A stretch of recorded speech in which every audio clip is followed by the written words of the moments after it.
You're listening to an Airwave Media Podcast.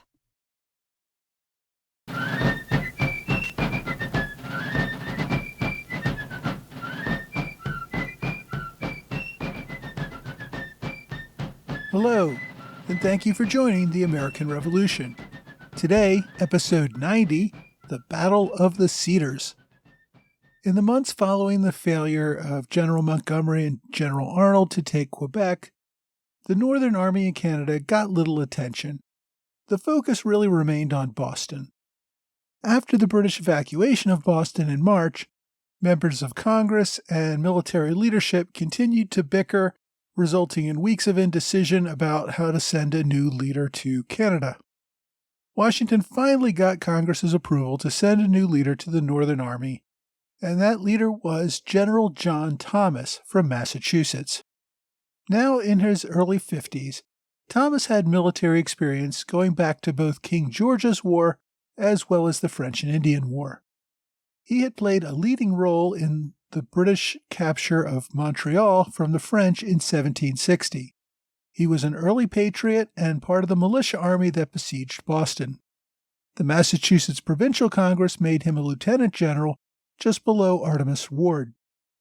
So when the Continental Army formed in June 1775, Thomas received a commission as a brigadier general.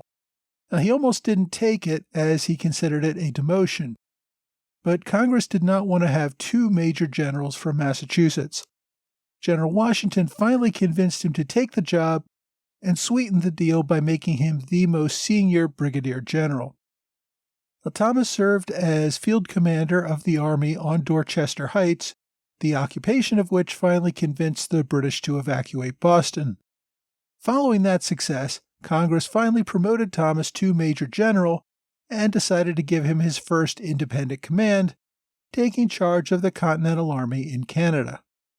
At the time he got his command, Congress told Thomas that his command in Canada would be over 4,000 men.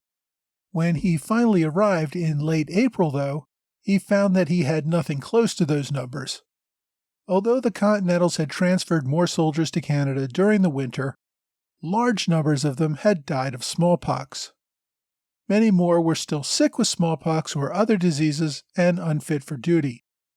So Thomas found that his total force would be less than 2,000 men, and only about half of those were fit for duty. Even worse, many of the enlistments ended in April, and the men had no interest in remaining under any terms. Some enlistments had already ended, but officers had refused to release the men, making morale even worse. Thomas also walked into a situation where most of the Continental officers were fighting among themselves. The soldiers did not have sufficient food or clothing, the locals were becoming increasingly hostile to the Continentals, and the British would probably be sending relief fleets to arrive in the next few weeks. Thomas, however, was a capable general, and not one to back down from a challenge. He set to work reorganizing his army. One of the first things he did was transfer General Wooster back to Montreal. Apparently, Thomas did not have a good opinion of Wooster either. Thomas was also effective because he was willing to mix with the soldiers and share their burden, understand what the men were going through. He mixed with the soldiers so much that within weeks of his arrival he contracted smallpox, which sadly would kill him by June. But in early May, Thomas still hoped to pull off a stunt that would let him break the siege of Quebec before the enemy relief fleet could arrive. On the night of May 3rd, sentries in Quebec saw the first relief ship approaching the city. The British had arranged a secret signal and countersignal to make sure they could identify the fleets. The defenders in Quebec hoisted their flag and fired 5 cannon to indicate they were still in control of the city. But the ship never gave the countersignal. With no signal, the defenders began firing on the ship, only to see a small crew abandon ship and row away in a small boat. It turns out that Thomas, taking Arnold's advice, had attempted to use the ship as a fire ship. The plan was to get as close to the city as possible, set it on fire, and hope that the burning ship would set the city of Quebec on fire. But the defenders did not let the boat get close enough. it floated downstream and burned down to the waterline, doing no damage to anything else. 2 days later, on May 5th, the first real relief fleet would arrive and finally break the siege of Quebec. Upon the ship's arrival, General Carleton finally took 900 Quebec defenders outside the city walls and dared the Patriots to battle on open field.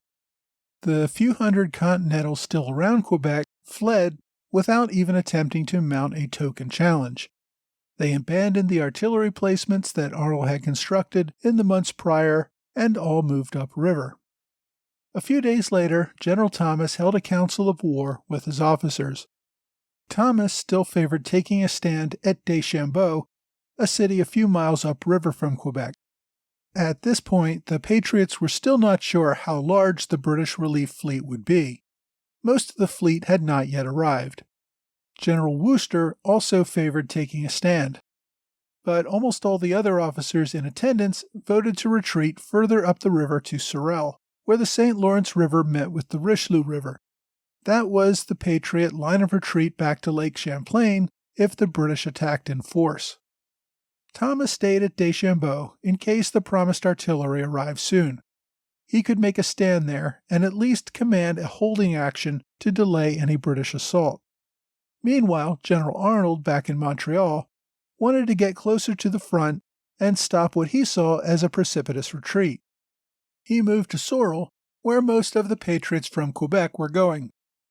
The only good news for the Patriots at this time was that General William Thompson, newly appointed brigadier general, arrived in Canada with 2,000 Continental reinforcements, so the army now had a much larger force to work with, but it also had no food for them nor much ammunition. Even worse, smallpox quickly began to ravage the ranks of the reinforcements, just as it had the men already serving in theater. Now, Arnold was hedging his bets at this point.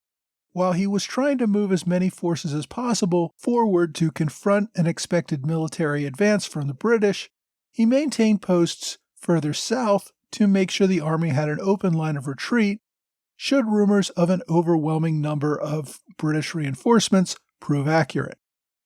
With Arnold in Sorel, Colonel Moses Hazen commanded back in Montreal. Upon hearing rumors that British garrisons further west had mobilized an attack force of Indians and French volunteers, Hazen dispatched Colonel Timothy Bedell and 400 soldiers to build a stockade at the Cedars. The Cedars was located about 30 miles upriver and to the west of Montreal. This would provide a defense against any surprise attack coming from further up the river that was headed toward Montreal. Bedell's regiment began work on a stockade, but Bedell himself did not stay on site. Instead, he left his second-in-command, Colonel Isaac Butterfield, in command, while Bedell left to meet with the local Caughnawaga Indian tribe. He wanted to make sure this local tribe would not cooperate with the British in any attack. Meanwhile, the rumors of an attack force proved true. A French-Canadian named Claude de Lorimier, who served as British Indian agent, left Montreal to meet with the Iroquois at Fort Oswegatchie, a small outpost in western New York still occupied by a small British regular garrison. Lorimier organized about 200 Iroquois, along with about 40 regulars and maybe 10 French Canadians, to attack the Patriot forces at Montreal. British Captain George Forster commanded the small brigade. On May 15th, Colonel Bedell received word that there was in fact a British-led Indian force headed to attack his regiment at the Cedars. Rather than return to his regiment and take command, or even bother to warn them, Bedell ran straight to Montreal to inform the command and ask for reinforcements. Now, whether this was outright cowardice or maybe an error in judgment, that would be debated later. For now, Bedell's troops would have to face the enemy without their leader. Bedell reported that 150 regulars and 500 Indians were getting ready to attack the force at the Cedars. Now, in fact, as I already said, the total force was only about 250 men, and only about 40 of those were British regulars. officials in Montreal argued over sending a relief force. Apparently, 2 congressional delegates still in Montreal tried to issue orders. This led to a fight over authority with the officers in command. As a result, no relief force left for 2 days, when finally Major Henry Sherburne took 140 Continental soldiers to support the garrison at the Cedars. Colonel Bedell started off with the relief column, but then decided he was too sick to march and returned to Montreal. On May 18th, the day after Sherburne's relief force left Montreal, the regulars and Iroquois surrounded the stockade at the Cedars. Now, the defenders actually outnumbered the attackers and also had 2 small field cannon to defend their position. The men had sufficient food and supplies to defend themselves for days. The British commander, Captain Forster, decided to bluff. Implying that he had a much larger force, he called on the force inside the stockade to surrender immediately or suffer the full ravages of the attacking Indians. Almost immediately, Colonel Butterfield seemed ready to surrender, but only if the defenders could leave with their arms. Forster would not agree to the terms and began his attack on the stockade. Over the course of the day and night, the defenders easily held their position, with only 1 man suffering a minor shoulder wound. By the next morning, though, Colonel Butterfield really wanted to surrender. His junior officers thought this was just crazy and debated mutiny to put a more capable officer in command of the defense. But before they could do so, Butterfield called for surrender, apparently unnerved at the prospect of being tortured and murdered by Indians. Forster's force took the entire garrison prisoner, captured all of their arms, ammunition, food, and supplies. As the men marched out of the stockade, the Indians stripped them of all their valuables, went through their pockets, and took their personal possessions as prizes of war. Now, while this was all happening, Sherburne's relief column, which had dwindled from about 140 to 100 men due to illness and posting guards to cover a potential retreat and guard supplies, approached the Cedars on May 19th. Upon hearing the garrison had already surrendered, Sherburne pulled back across the river and waited until the next morning to approach. When the column did march, the Indians ambushed them on open ground. The battle raged for about an hour, leading to 28 Continentals killed and an unknown but apparently much smaller number of Indians killed or wounded. Sherburne surrendered unconditionally. Now, the Indians took this to mean that they could strip their captors of all their possessions, including their clothes. There were no regulars with the party, but Indian agent Lorimer was with them and had to go to great lengths to keep the Indians from just massacring all the prisoners. Later, some accused the Indians of tomahawking and scalping several prisoners, though whether this really happened is debatable. It may have, but it's also possible that the Indians just scalped some of the dead after the battle. Lorimer and the Indians marched the naked prisoners back to a church where the prisoners from the Cedars were being held. At this point, the Indians decided that it was unfair that the Cedars prisoners got to keep their clothes while the relief column did not. They proceeded to strip the rest of the prisoners of their clothes as well. The prisoners had to sleep on open fields with no food or clothing, and were not even allowed fires or given any food. Arnold, who had been focusing on the British from Sorel, received word of the fall of the Cedars and of Sherburne's relief column. He feared that the British and Indian Brigade would soon descend upon Montreal and capture the city. So Arnold ran back to Montreal, where he grabbed every soldier he could find, a total of about 150 men. As he marched toward the Cedars, he collected more soldiers from various outposts, so that his force totaled around 450 by the time he got near the enemy. On the evening of May 24th, Arnold's cobbled-together regiment heard the drums of the enemy encampment. Arnold immediately called for a nighttime surprise raid that would scatter the enemy and recapture their comrades. But his men refused to go. They were not a single unit, but were rather a collection of small groups of soldiers from various places who had never fought together, and they did not want to fight Indians at night in open fields. Frustrated, Arnold waited until morning, only to find that Captain Forster and his prisoners had retreated during the night. Now, Forster was in a difficult situation. His original force of 250 men was falling apart as some of the Indians began to leave with their booty. He had nearly 500 prisoners and was facing Arnold's superior attacking force. Some intelligence reports that Forster had received said that Arnold had as many as 2,500 men. So Forster forced the prisoners to march through swamps and across streams. At least one drowned and 2 others were killed when they were unable to keep up. Arnold finally caught up with Forster, who was moving prisoners from an island to the opposite bank of the river. Arnold sent a demand that Forster surrender his prisoners. Instead, Forster sent a reply that if Arnold attacked, he would allow the Indians to massacre all the prisoners. Once Forster departed the island, Arnold moved his forces there, recapturing only 5 prisoners who had been left behind. Forster used 2 cannon he had captured at the Cedars to keep Arnold from attempting a landing on the far bank in the face of the enemy. Forster, though, realized he could not fight off Arnold for long and retain control of all of his prisoners.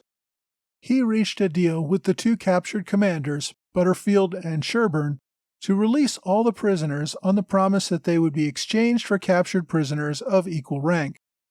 Arnold received the terms but refused them because the terms required American prisoners had to take an oath never to take up arms again, while the returned British prisoners would be under no such restriction. Forster removed the condition of the oath to get an agreement and released his prisoners. Now, the Indians kept 10 of the prisoners to be adopted into their tribes. Later, the British ransomed and returned 8 of the men. The other 2 apparently opted to remain living in the tribes that had adopted them. Forster also took custody of 4 officers as hostages to ensure the Americans would release their prisoners as promised. Congress, however, decided the prisoner exchange was unacceptable. It refused to release any prisoners, even though the Americans had already been returned. They did this over the objections of Washington and other senior officers who pointed out, correctly, that it would make future prisoner exchanges almost impossible since one side wouldn't keep its word. But since it was much harder to replace captured British regulars than Continentals, refusing exchanges probably worked out better for the Patriots. Even so, it meant thousands of prisoners would suffer and die under miserable prison conditions. Eventually, the British did return the 4 officers that had been held hostage. I've not found out exactly what terms or circumstances led to their release, or exactly when that happened, but they, like many other officers, felt betrayed by Congress's refusal to accept the terms for a negotiated prisoner exchange.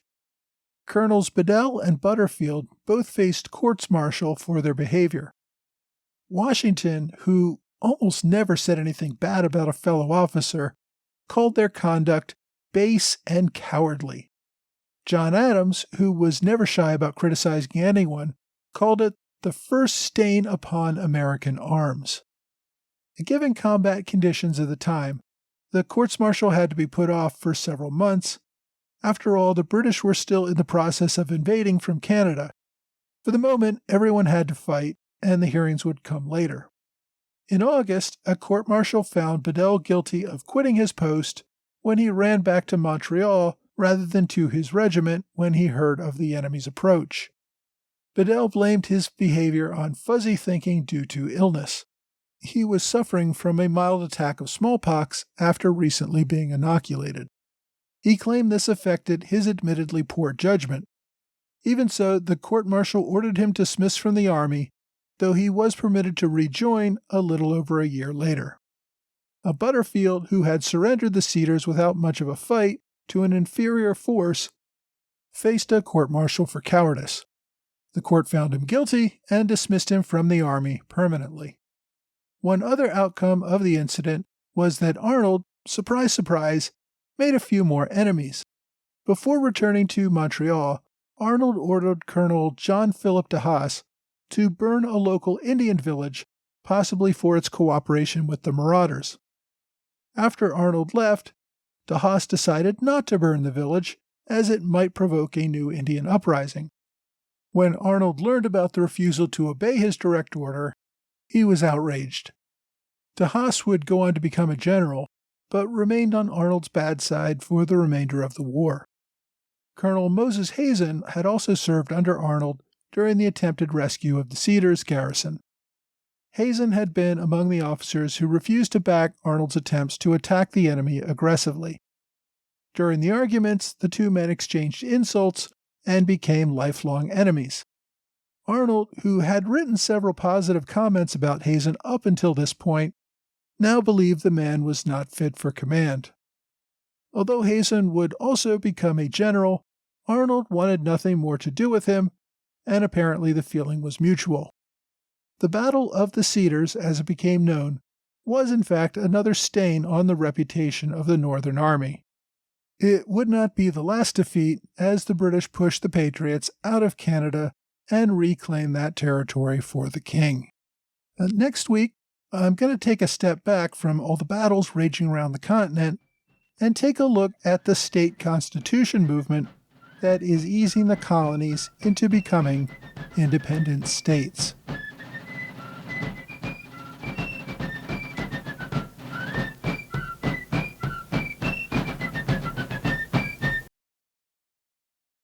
Hey, welcome back to another American Revolution podcast book recommendation. I decided to add something new this week. In addition to recommending a book, I'm going to start recommending online resources as well. These can be other podcasts, blogs, websites, or whatever I think might be of interest. Now, you may recall that last week I put out an offer for people to pay for such mentions. No one has taken me up on that yet, and if they ever do, I will clearly tell you when content is sponsored. So this week, and I expect in most cases, my online recommendations, like my book recommendations, are based purely on what I think is a good resource for you to use. There is no sponsorship involved. So my recommendation this week is the Hub History Podcast. This is a great podcast about Boston history. Now, they were kind enough to give the American Revolution podcast a shout out a few weeks ago, and that's probably what prompted me to add this segment to my podcast. But I've listened to the Hub History Podcast for probably a year now, and I really do enjoy it. There is some crossover content as they discuss events in Boston during the Revolution, but they cover a much wider time frame, from the arrival of the Puritans through events well into the 20th century. The work is extremely well researched and presented by a team of hosts, Jake Sconyers and Nikki Stewart. I very much enjoy listening to them, and I think you will too. If you want to check it out, their website is hubhistory.com. That's HUB history.com. The podcast, of course, is available through iTunes or just about any other podcast source that you use. They publish weekly, and if you haven't followed them yet, then lucky you, there's a huge backlog of episodes for you to enjoy. I also got to meet Jake and Nikki at History Camp Boston a couple of weeks ago. I had a great time meeting with them and others who I had only known online. History Camp is an annual event where both professional and amateur historians from all walks of life can meet up and share their love of history. The one I went to is in Boston, and I think that's the original, but there are others around the country as well. In fact, I briefly discussed with the leaders of History Camp Boston the idea of having a History Camp Philadelphia. So if there is anyone in the Philadelphia area who might be interested in helping to put together such an event, let me know and we can talk about it. Okay, so this week we saw the Americans not at their best. They surrendered to an inferior force and then refused to comply with a prisoner swap agreement that allowed the prisoners to go free. The poor American performance is probably the reason that the Battle of the Cedars gets fairly little coverage by American historians. In fact, I've found no good book devoted to this event. Now, several books I've recommended in the past, Hatch's Thrust for Canada and Anderson's Battle for the 14th Colony, give it some coverage as part of their overall story. but there's nothing I've found that really just focuses on this one event. This week's book recommendation, though, is something that I mostly mentioned in passing this week. It's about a man named Moses Hazen.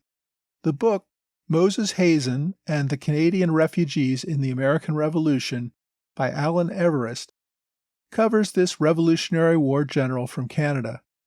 As I've said, if you're looking for more on the Battle of the Cedars, this book is not what you want. It only covers the battle in about 2 paragraphs. This is more about the entire military and political career of Moses Hazen. He was born in New England, moved to Canada, where he serves as an officer with the British regulars, but then throws in with the Americans, eventually serving as a Continental general. The book also covers the Canadians who joined Hazen in the Patriot cause and their difficulties after the war. Of course, most soldiers could go home, the Canadian patriots could not. Everest first published this book in 1976 under an NEH grant. It's pretty short at under 200 pages, not counting notes and index. Professor Everest of Plattsburgh University has published a few other history books, mostly about events in the area where he lived in upstate New York. He passed away in 1997. The book does not get into the level of detail that one would expect in a biography of some more famous people. However, I did find it to be an interesting read on a topic that does not get much coverage. I will also note that if you don't want to spend the $6 or $7 to buy a used copy of the book, you can download it for free, 1 chapter at a time, from JSTOR.org. The book is available under a Creative Commons license. Well, that's all for this week. I hope you will join me next week for another American Revolution podcast.